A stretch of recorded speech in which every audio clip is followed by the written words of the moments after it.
In 1992, the city of Chicago was under siege. Vicious gangs turned thriving neighborhoods into wastelands. Leading the Federal Drug Enforcement Agency investigation into gang activity was Agent Rick Barrett. Well, Chicago has always been a place where there's been a lot of gang activity. But at the particular time, crack cocaine was first hitting the streets of Chicago. The drug was very powerful, very cheap, produced a lot of income, profits for the gangs. Associated with that activity, of course, a great deal of violence. Murder was at an all-time high in Chicago, and crack cocaine was flooding the streets. Chicago police worked to stem the tide of violence. But the lure of crack cocaine and the easy money that it brought fueled the gangs. Gang crime Sergeant Jim Darling saw firsthand their effect on what were once peaceful neighborhoods. For the people in the neighborhoods, it was a constant fear of being shot or hurt, killed. These gangs had a stranglehold on these neighborhoods that made good people afraid to come out the street and to live a normal life. The gangs brought with them more than their share of casualties. Anyone caught in the crossfire of turf wars fell victim. Police were fighting a losing battle. DEA agent Rick Barrett. Just when you think they're gone, you go to work the next day, and they're all back. And it's just kind of a vicious cycle of pushing them from one street corner down to the next street corner, from the Englewood district down to the Gresham district, out to the suburbs, and back again. And they're always present on some street corner with an open drug air market. And the police have the toughest job in the world. I mean, their job is to keep the streets safe. But with every gang member the Chicago police arrested, 2 more were waiting to step up. In late 1990, the DEA investigation began to focus on one gang in particular, the 30,000-strong Gangster Disciples. Mary Hodge worked with Rick Barrett on the DEA task force. You have to understand that there was no starting point when we began the investigation. It was very little at best. We had one informant who was providing historical information about the Gangster Disciples and their hierarchy. He gave us a starting point, some names, and we began to follow up on those names. Based on any information they could find, investigators used surveillance cameras to videotape drug deals taking place.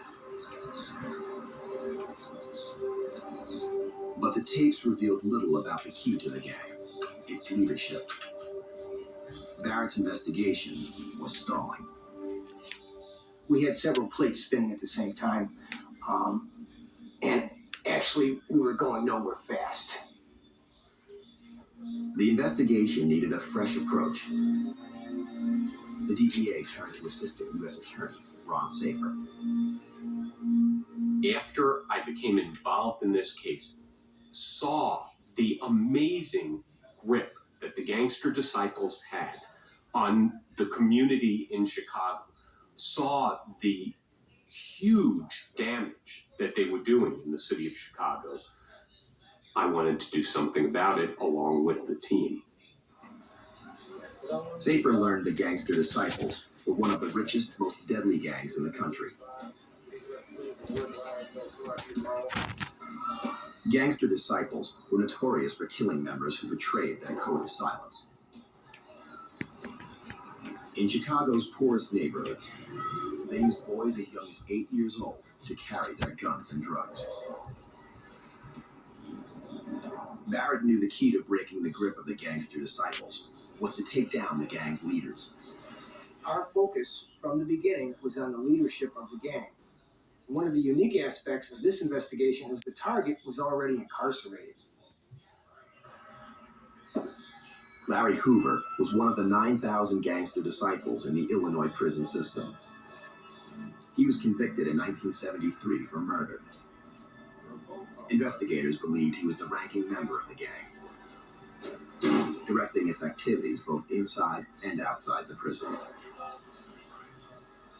Quite frankly, there were a lot of people in DEA and outside of DEA that conceptually, I think, had a tough time understanding why we were targeting somebody who was already incarcerated.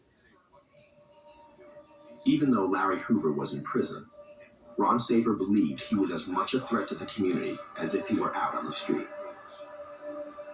We knew that Larry Hoover somehow was communicating with the gang leaders on the street, because one thing everybody was agreed on, everybody we talked to inside the gang, anybody we talked to who had observed the Gangster Disciples, Larry Hoover was calling the shots. Ron Safer met with investigator Mary Hodge to develop a strategy. To earn a federal drug conspiracy conviction, which carries the penalty of life in prison without parole, they needed more than witness testimony of the gang's violent acts. I wanted to have a case that we could build that was unassailable, that would be on tape, where it didn't rely on some witness telling the truth.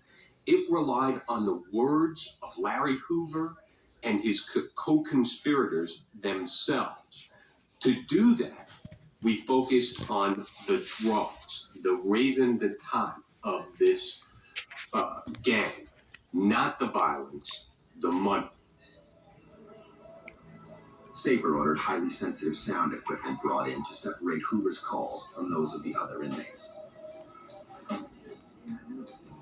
But investigators realized Hoover never discussed business over the phone. No, you just come see me. Yeah, I got you. All right, I got you. From the Vienna Correctional Facility, he didn't have to. Investigator Mary Hodge. Well, at that time, Vienna resembled a college campus. It was a minimum security facility. It had no fences, no walls of any type. It was a beautiful place.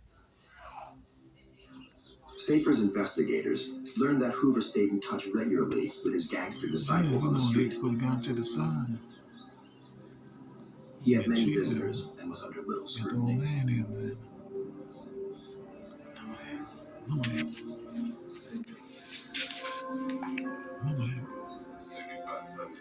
Prison logs revealed that Hoover's visitors were often gang members using aliases.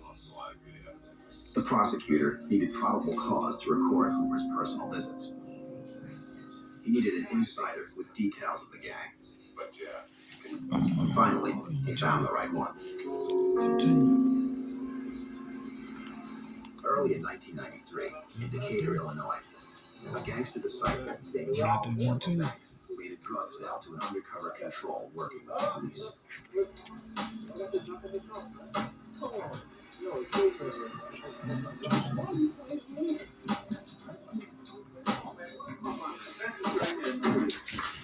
The arrest signal for the waiting federal agents was the raised trunk of the car.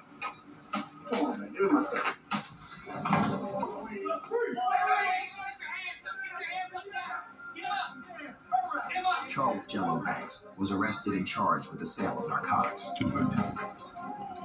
Oh, you was in on this. Oh, that's funny. It's fun. You fun guy.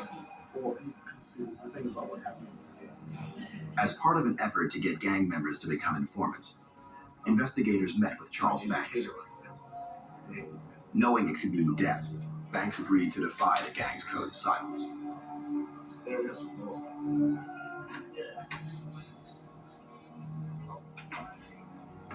He told the prosecutor he had never met Hoover, but knew about the gang's internal structure. Banks gave Safer what he didn't have: key information on the gang's current organization and activities. Larry Hoover devised, while he was in prison, a structure that would mirror a corporate structure. He placed himself at the top as chairman of the board of directors. Immediately beneath him was the board of directors. Approximately half of those members were incarcerated, and they controlled the prison system. Half of them were unincarcerated. They controlled the Gangster Disciples operations on the street. There was a large screen TV. Bank's information supplied Safer with the probable cause You know, needed but- to secure warrants. but I understand, and Larry a lot of them brothers, private you know, conversations with visitors. You know, they have a lot of people looking at them. You know, they get their money The prison he had come with to you rule. at all. They don't want to be associated with From the board. you. Safer You can't blame them. surveillance The techniques. guys on the streets are like, "Oh man, a lot of us, you still one of us." DEA agent Rick Barrett came up with an Like, idea. yeah, I see through all that, you still one of us. You You know, know, I started thinking about it. I ain't gonna say Light no bulb went name, off in but my head, and they know they are. myself. You know, they into, Oh, you know, this they year's get past, into man. that political, Maybe that's not such a dress crazy up, idea. they get into Well, that political, could you be know, get into the technically political possible. arena. And You know, you see them on the street, they let's get the shake group hands in and here. all Let's that. brainstorm this.